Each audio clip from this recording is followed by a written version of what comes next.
Ce matin, j'essaye de faire fonctionner mes Yeelight en les découpant de manière à pouvoir avoir des angles. Le but, c'est d'avoir des lumières domotisables sur mon plafond, côté chambre, côté salon, un peu partout en fait. Je mise sur cette lumière-là.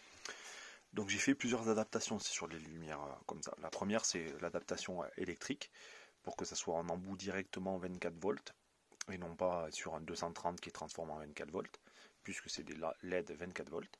Et le second, c'est qu'il faut que je fasse un chemin simple, puisque quand on a une bande LED comme ça, on ne peut pas la tordre, c'est pas fonctionnel. Du coup, je me suis acheté ces petites pistes là, ces petits raccords avec pistes sur internet. Ça coûte pas grand chose. Par contre, en termes de qualité, c'est cheap, c'est très cheap. Voilà, parce que là, je galère depuis tout à l'heure.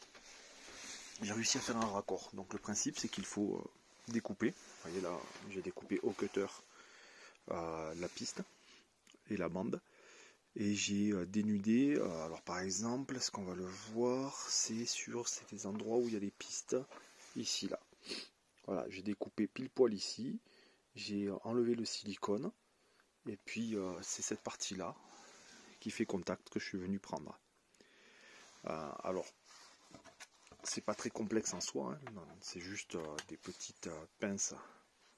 On ouvre, ça fait contact à l'intérieur, clac, on referme. Et normalement, ça transmet tout. Alors je galère depuis tout à l'heure parce que en fait le contact est pas bon. Je vous montre.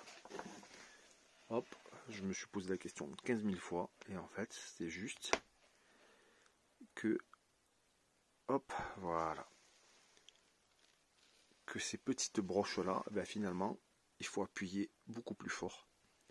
Donc là le contact ne passe pas bien. C'est pour ça que en fait un coup j'ai une couleur ou pas.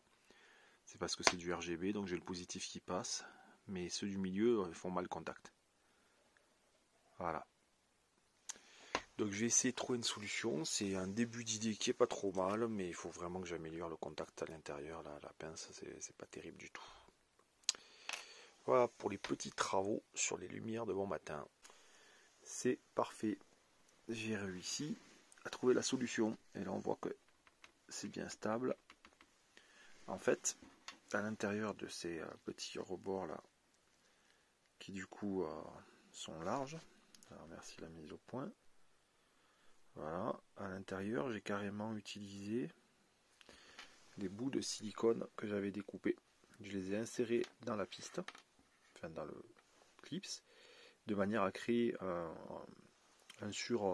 une épaisseur supplémentaire et de manière à ce que ça tienne d'autant plus. Donc c'est parfaitement fonctionnel. Maintenant je sais comment faire pour reproduire ça et donc enfin pouvoir installer mes LED correctement dans le chemin que je désire.